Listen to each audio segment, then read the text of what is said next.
할렐루야. 우리 옆에 있는 분들과 인사하십시다. 할렐루야, 반갑습니다. 오늘 주신 하나님의 말씀은 시편 44편에 있는 말씀이 되겠습니다. 구약성경 833면 시편 44편 1절부터 끝절까지 제가 첫 절, 여러분이 다음 절 교독하는 방식으로 읽겠습니다. 하나님이여, 주께서 우리 열조의 날 곧 옛날에 행하신 일을 저희가 우리에게 이름해 우리 귀로 들었나이다.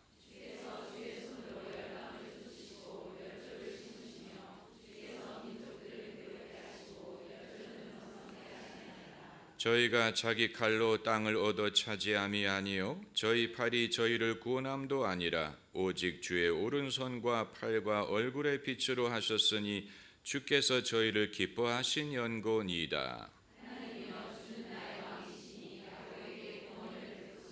우리가 주를 의지하여 우리 대적을 누르고 우리를 치려 일어나는 자를 주의 이름으로 밟으리이다.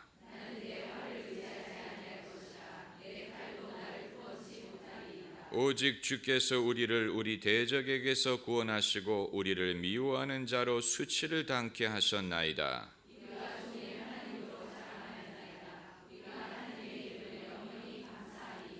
그러나 이제는 주께서 우리를 버려 욕을 당케 하시고 우리 군대와 함께 나가지 아니하시나이다.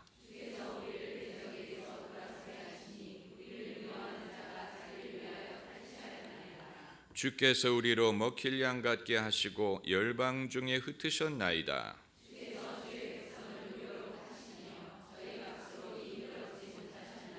주께서 우리로 이웃에게 욕을 당케 하시니 둘러있는 자가 조소하고 조롱하나이다.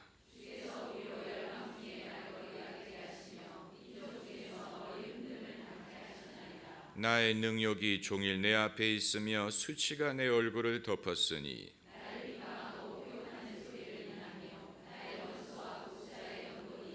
이 모든 일이 우리에게 임하였으나 우리가 주를 잊지 아니하며 주의 언약을 어기지 아니하였나이다.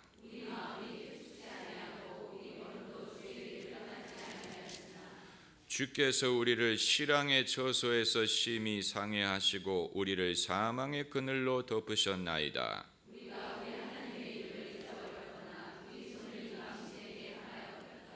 하나님이 이를 더듬어내지 아니하였으리까 대저 주는 마음의 비밀을 아시나이다.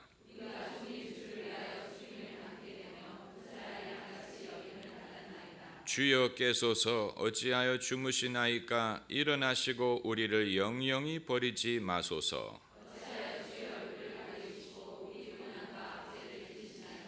우리 영혼은 진토에 굽으리고 우리 몸은 땅에 붙었나이다.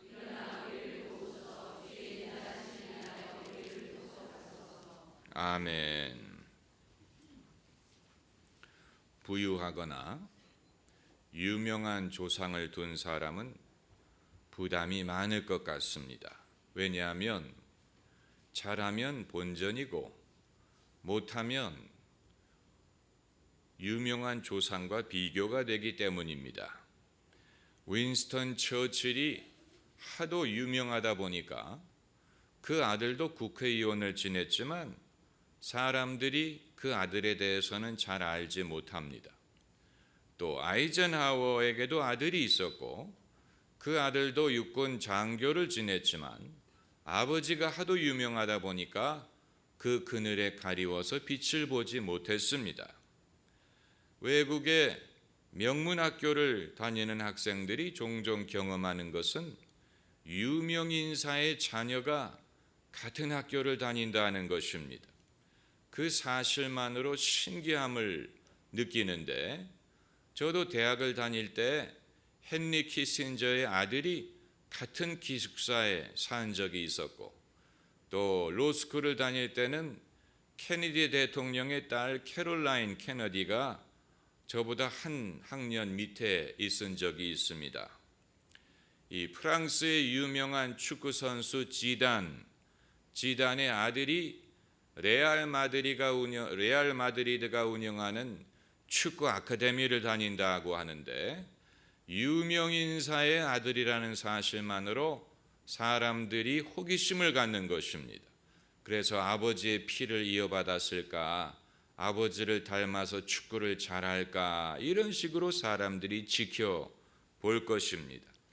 그러나 웬만큼 본인이 잘하지 않고는 부모의 그늘에 가리울 수밖에 없습니다. 케네디의 딸 캐롤라인이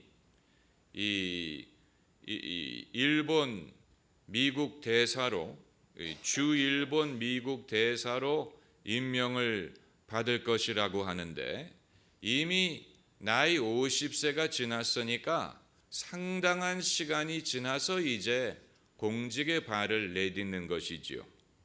재벌 2세, 재벌 3세들이 겪을 스트레스가 충분히 상상이 됩니다. 왜냐하면 그만큼 채워야 될 그릇이 크기 때문입니다.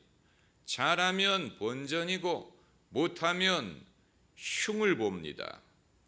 최근에 국내 어느 기업의 CEO가 그 기업의 주력 기업이었던 맥주 회사를 팔기로 결정을 하고, 그리고 자기의 조상의 무덤에 가서 양해를 구했다고 합니다.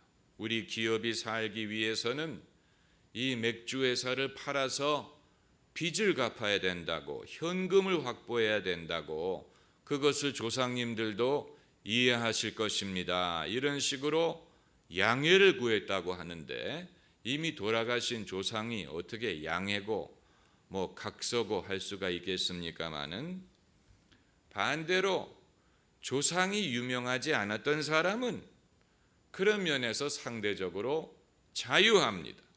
무슨 일을 하든 비교 대상이 없고 오히려 조금만 잘하면 주목을 받을 수가 있기 때문에, 빌 게이츠가 세계에서 가장 돈이 많은 사람 중에 하나지만 그 아버지가 뭐 하는 사람이었는지 사람들은 알지도 못하고 관심도 없어요.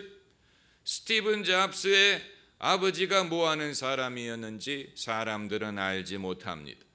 페이스북의 저커버그가 그 부모가 뭐 하는 사람인지 사람들 알지 않습니다. 부모도 뭘 하기는 했겠지만 그 자식이 당대에 하도 유명해졌기 때문에 이제는 사람들이 그 사람들을 주목하고 그 사람들의 업적을 바라보는 것입니다. 차라리 그것이 편하지. 그런데 이스라엘 백성은 아주 훌륭한 조상을 두었어요. 조상이 훌륭하다기보다는 조상이 하나님의 위대한 역사를 경험했습니다. 그래서 오늘 본문 1절에 하나님이여 우리 열조의 날 곧 옛날에 행하신 일을 저희가 우리에게 이름해 우리 귀로 들었나이다. 이것은 성경이 처음에는 구전으로 전해졌음을 시사하는 대목입니다. 그 당시에 성경이 처음부터 글로 기록된 게 아니고 구전으로 전해지다가 이후에 글로 기록되었을 가능성이 많습니다. 어차피 대다수의 사람들은 글을 읽지 못합니다. 그렇기 때문에 이들이 하나님의 말씀을 접할 수 있는 유일한 길은 구전을 통해서입니다. 그래서 하나님이 행하시는 일을 우리가 읽었나이다 라고 말하지 않고 우리 귀로 들었나이다 라고 말하는 것입니다. 성경은 열조라는 말을 사용하기 좋아하는데 열조라는 말은 조상을 뜻합니다. 그러니까 하나님이 우리 선조들의 시대에 행하신 일을 우리가 들었습니다. 이 말을 하는 것입니다. 하나님이 얼마나 위대한 일을 하셨으면 대대손손 자손들이 그것을 기억하고 전하고 그리고 그것을 들었겠습니까? 본문에서 시편 저자가 어떤 일을 가리켜 말하는지 이것은 아마도 가나안 땅을 정복했던 그 일을 말하는 것으로 보입니다. 왜냐하면 2절에 주께서 주의 손으로 열방을 쫓으시고 열조를 심으시며 주께서 민족들은 괴롭게 하시고 열조는 번성케 하셨나이다. 이스라엘이 가나안 땅에 들어가서 그 땅을 차지했던 것을 말하는 것으로 보입니다. 사실 이스라엘 민족이 자기 땅이 아니던 가나안 땅에 들어가서 그 땅을 정복했다는 사실은 놀라운 것입니다. 놀라운 것이죠. 애굽에 400년 종살이하던 민족이 가나안 땅에 들어가서 그 땅의 주인이 된 것은 하나님이 역사하시지 않으면 이루어질 수가 없는 것입니다. 이들이 무슨 몽골 민족처럼 전투적인 민족도 아니고 무슨 징기스칸처럼 위대한 그런 지도자가 있었던 것도 아니고 또 호전적인 민족도 아니에요. 남의 나라에 400년 노예로 살던 민족인데 이들이 하나님이 인도하지 않으면 애굽에서 나오려고 하지도 않았을 것이고 나올 수도 없었을 것이고 나왔더라도 가나안 땅에 들어가서 그 땅을 차지하리라고 생각하지 못했을 것입니다.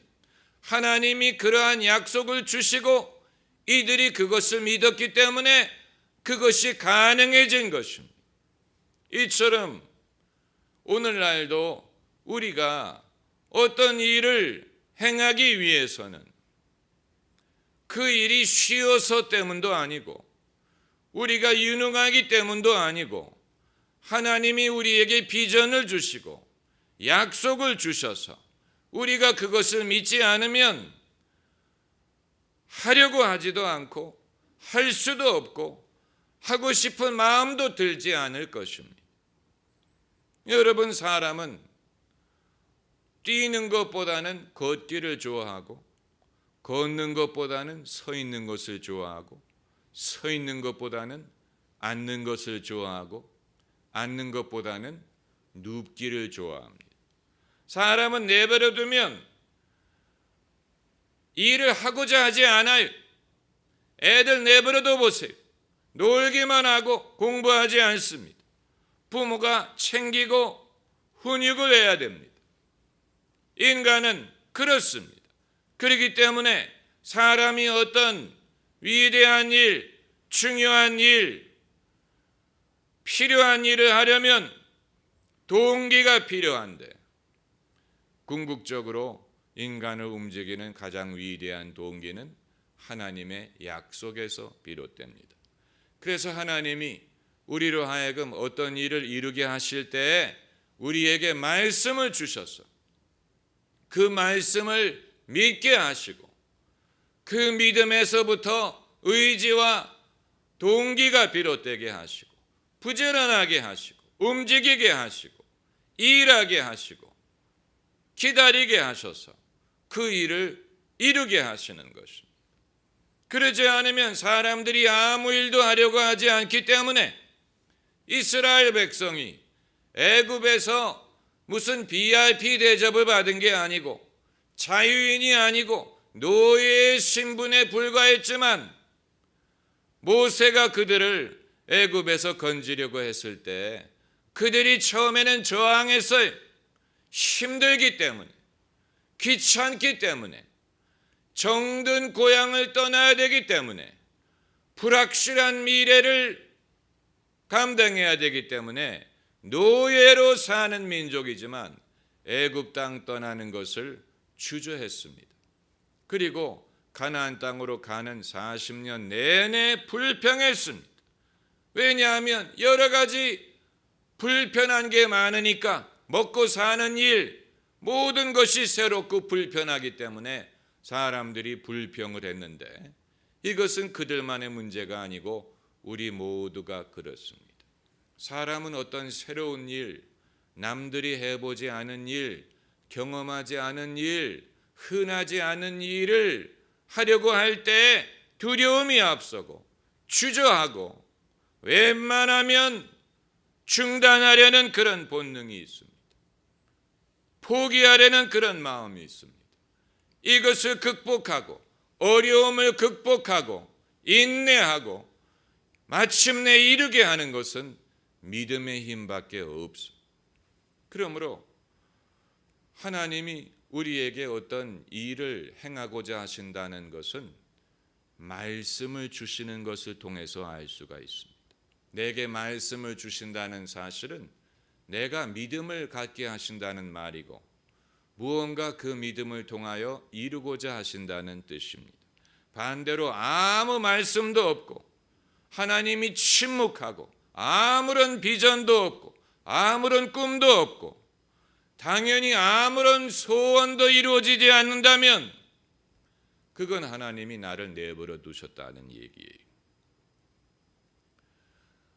꿈이 없는 백성은 망한다라고 했는데 이처럼 영적으로나 모든 면으로 우리가 살아있고 건강하고 성장하고 있다는 것은 끊임없이 우리에게 어떤 새로운 소원과 꿈과 비전과 그리고 믿음이 생기는 것을 통해서 알 수가 있는 것입니다. 그걸 욕심과 어떻게 구별을 하느냐? 처음에는 구별하기가 어려워요. 다만 목적에서 그 차이를 알 수 있습니다. 욕심은 잘못 구하는 것입니다. 자기의 정욕을 위하여 쓰려고 구하는 것입니다. 그게 욕심이. 그래서 라스베가스에 기도하는 사람들이 많은데 그 기도가 응답이 되지 않아요. 당연하지. 하나님은 도박할 때에 따게 하라고 기도하게 하신 건 아니에요. 사람들도 알아요. 그러나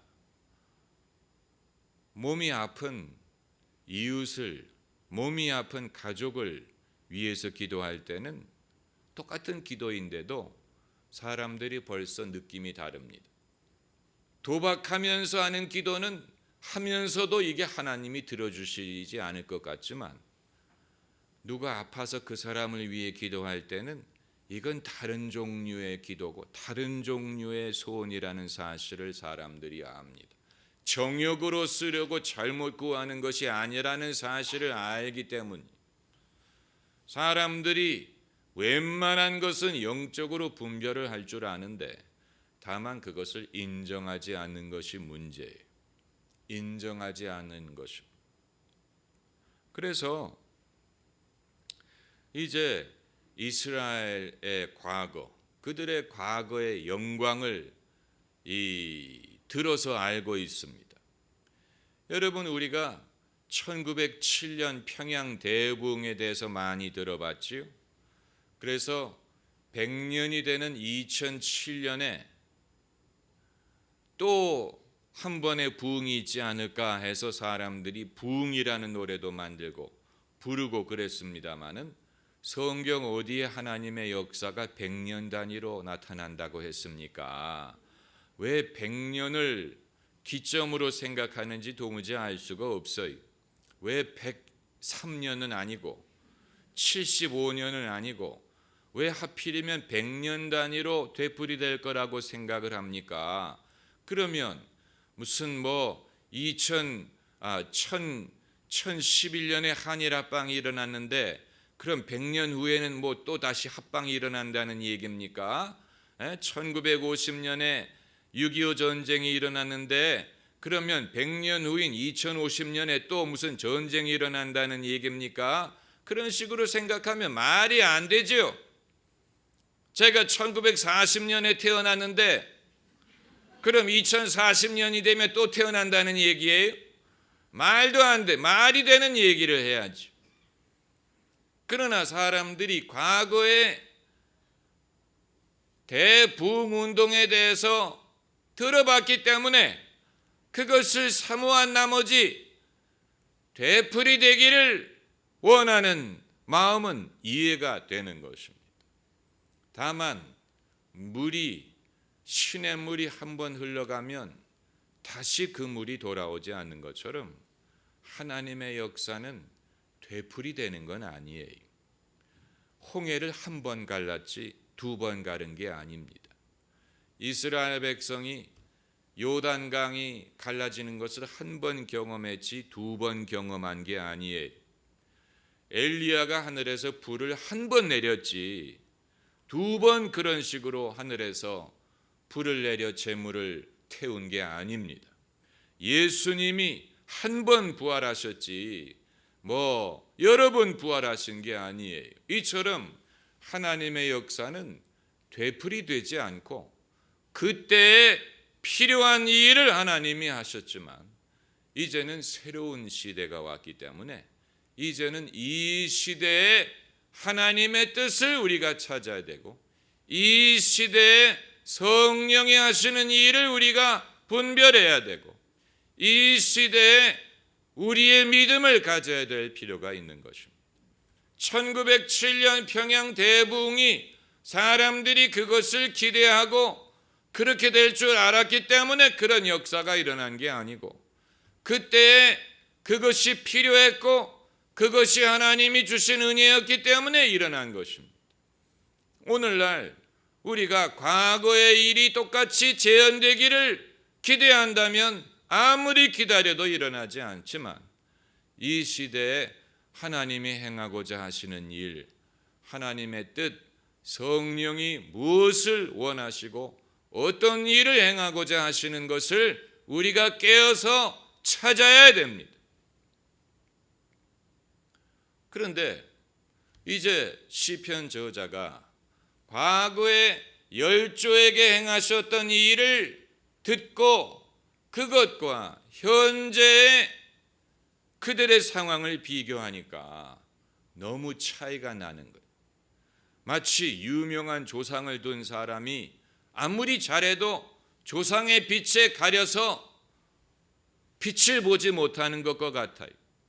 조상이 하도 유명하다 보니까 웬만큼 해서는 사람들이 믿져야 본전, 잘해야 본전인 것과 같은 것입니다. 그래서 오늘 본문을 보면은 9절에 그러나 이제는 주께서 우리를 버려 욕을 당케 하시고 우리 군대와 함께 나아가지 아니하시나이다. 이스라엘이 과거에는 하나님의 은혜를 입어 가나안 땅을 정복하고 그 땅을 차지했지만 이제는 오히려 이방인들이 들어와서 땅을 빼앗고 이스라엘 백성을 괴롭히고 부끄러움을 당하고 있는 것을 비교하면서 시편 저자가 그러나 이제는 하면서 주님이 우리와 함께 나아가지 아니하시나이다. 우리로 욕을 당하게 하셨나이다. 이 스스로 비참하게 생각하는 것입니다. 스스로 부끄럽게 생각하는 것입니다. 그러면서 하는 말이 12절에 주께서 주의 백성을 무료로 파시며 저희 값으로 이익을 얻지 못하셨나이다.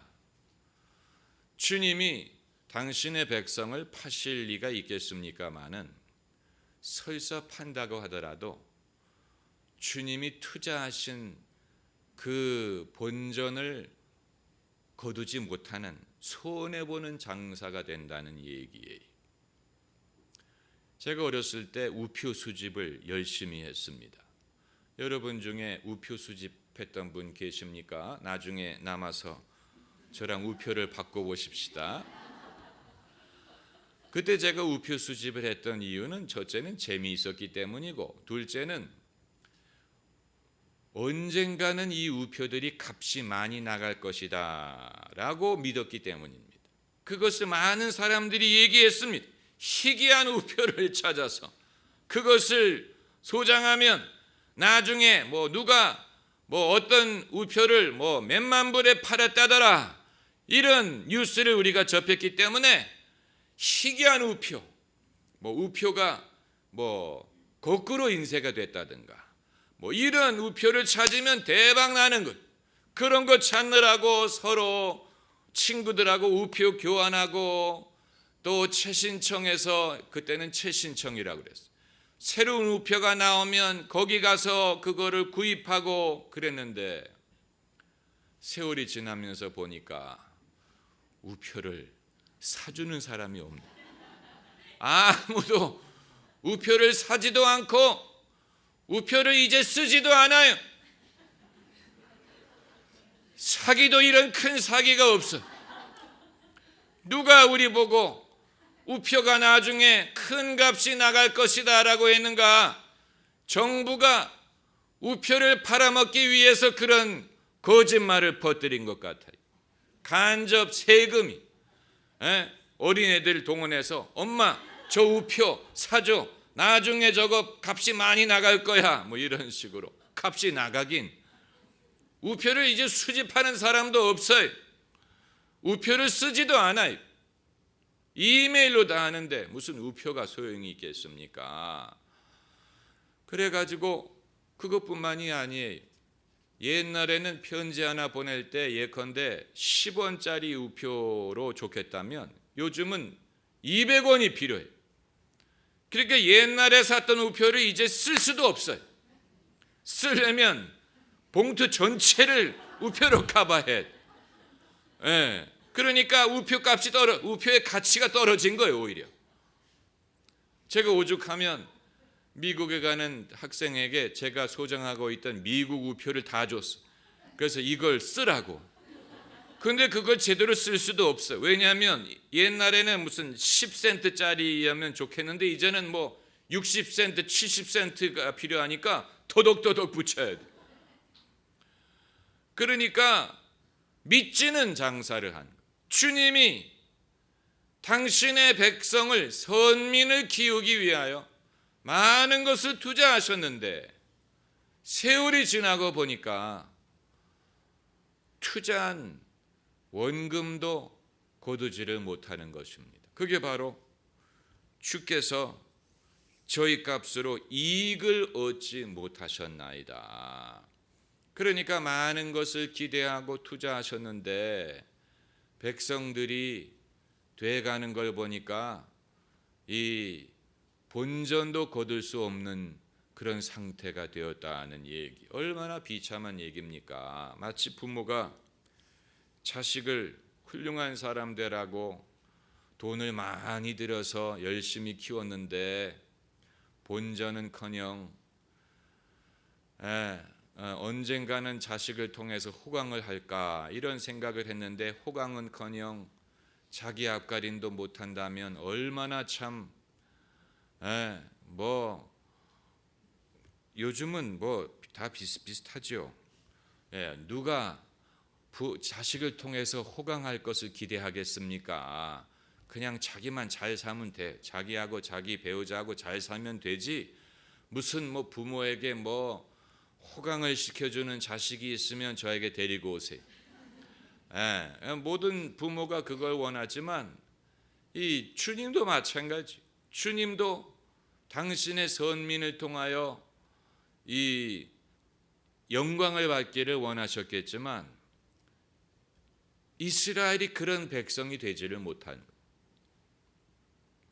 얼마나 참 그렇습니까?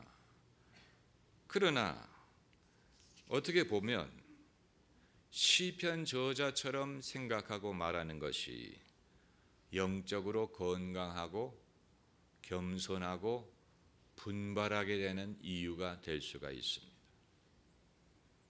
사람이 내가 조상에 비해서는 잘났다 이렇게 생각하는 것보다는 내가 조상님들에 비해서 많이 부족하고 부끄럽다 이렇게 생각해야 분발을 합니다.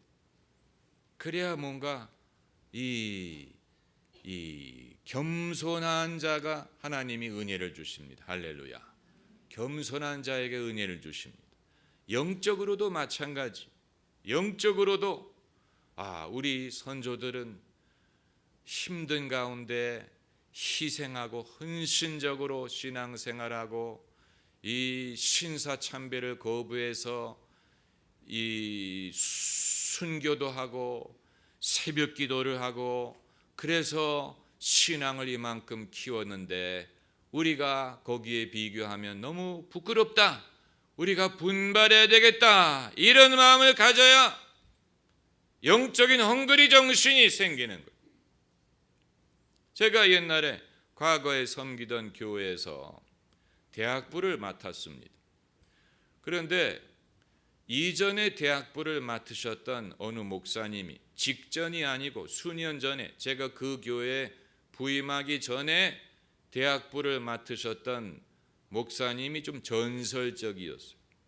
그래서 그 대학부가 그때 많이 부흥하고 성령을 체험하고 여름 수련회에서 이 애들이 성령을 경험하고 돌아와서 본 교회에서 어른들 앞에 특송을 하는데 대학생들이 은혜가 충만해서 막 이렇게 손을 흔들면서 찬양을 하고 그래서 사람들이 놀라고 그런 적이 있어요. 전설적인 그런 목사님이었어요. 그래서 제가 그 대학부를 맡으면서 늘 그분이 하셨다는 일을 기억하고 그분이 계실 때는 이런 역사가 일어났대더라.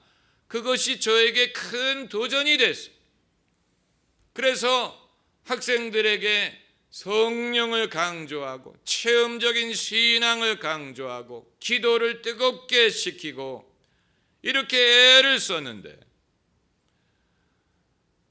한 번은 일을 부흥회를 하면서 그때 그 목사님을 강사로 초청을 했어요. 그래서 그 목사님이 찾아오셔서 한 3시간 동안 설교하고 기도회를 인도하고 하셨는데 제가 그분이 하시는 것을 보면서 그분이 저랑 별로 다르지가 않구나. 그분도 하나님의 은혜를 의지하는 것은 마찬가지구나. 이것을 깨닫게 되고 그 다음부터는 더 이상 그분에 대해서 연연하지 않았습니다. 그 이전에는 그분을 사역하는 것을 뵌 적이 없기 때문에 늘 전설적으로 생각하는 그때는 뭐 이랬대, 그때는 저랬대 이런 식으로만 생각을 하다가 그분이 친히 오셔서 사역하는 것을 본 다음에는 그분이나 나나 하나님의 은혜를 의지해서 하는 것은 마찬가지구나 라고 생각을 하고 더 이상 과거를 돌아보려고 하지 않았어요. 여러분, 하나님의 나라에서 중요한 시간은 항상 지금은 은혜 받을 만한 때요. 보라, 지금은 구원의 날이로다. 과거에 죄인이었던 것이, 과거의 조상이 죄인이었다고 현재 하나님의 은혜를 경험하지 못하는 게 아니고 과거의 조상이 성자였다고 현재 내가 성자가 된다는 것을 보장해 주는 게 아니에요. 하나님의 나라에서 중요한 것은 항상 지금이, 과거가 어떠했든, 과거에 죽은 자가 살아났든, 과거에 큰 죄를 지었든 지금의 믿음이 중요한 것입니다. 그렇기 때문에 하나님 나라를 위하여 일하고자 하는 사람은 지금 성령이 행하시는 일을 사모하고 지금 내 믿음을 가지고 지금 하나님이 하시는 일을 기다려야 됩니다. 그것이 중요한 것입니다. 하나님의 역사는 반복되지 않아요. 하나님은 늘 새로운 일을 하십니다. 새로운 사람을 통하여, 새로운 그릇을 통하여 새로운 일을 하십니다. 보라, 내가 새 일을 하리라 하고 말씀하셨어요. 그러므로 하나님의 역사를 지속적으로 경험하기를 원하는 사람은 과거에 연연하지 않아요. 과거에 어떤 역사가 나타났든 그건 과거의 일이고 과거에 감사할 일이지만 그것이 지금 하나님이 어떤 일을 하실지를 보장해 주는 건 아니에요. 그러므로 지금은 지금대로 깨어 있어야 되고 지금은 지금대로 기도해야 되고 순종해야 되고 하나님을 찾아야 됩니다. 그래서 시편 저자가 하는 말이 23절에 주여 깨소서 어찌하여 주무시나이까 일어나시고 우리를 영영히 버리지 마소서. 주님을 찾는 기도를 하는 엘리사의 유명한 기도문이 있죠. 엘리야의 하나님은 어디 계시나이까. 엘리야는 과거에 불의 선지자였어요. 그러나 엘리야는 더 이상 이 땅에 있지 않습니다. 엘리야는 떠나갔습니다. 그래서 엘리사가 엘리야의 겉옷을 가지고 요단강물을 치면서 외친 것이 엘리야의 하나님은 어디 계시나이까 했더니 요단강물이 갈라졌어요. 엘리야가 하나님의 큰 종이었지만 엘리야는 더 이상 있지 않습니다. 이제 중요한 것은 엘리야와 함께 하셨던 하나님이 엘리사 선지자와 함께 하시는 것입니다. 그래서 하나님께 외치는 것입니다. 엘리야의 하나님은 어디 계시나이까? 우리가 이처럼 주님을 찾고 영적인 헝그리 정신이 있으면 하나님이 우리를 지금 쓰십니다. 하나님 나라에는 재벌 2세 3세가 없어요. 과거의 유산이 현재 보장해 주는 것은 아무것도 없습니다. 과거의 빈곤이 현재를 좌우하지도 않습니다. 지금 하기 나름이, 지금 믿음을 가지고 하나님을 찾는 사람을 하나님이 쓰시고 줄이고 목마른 자가 만족하게 하실 것입니다. 기도하십시다.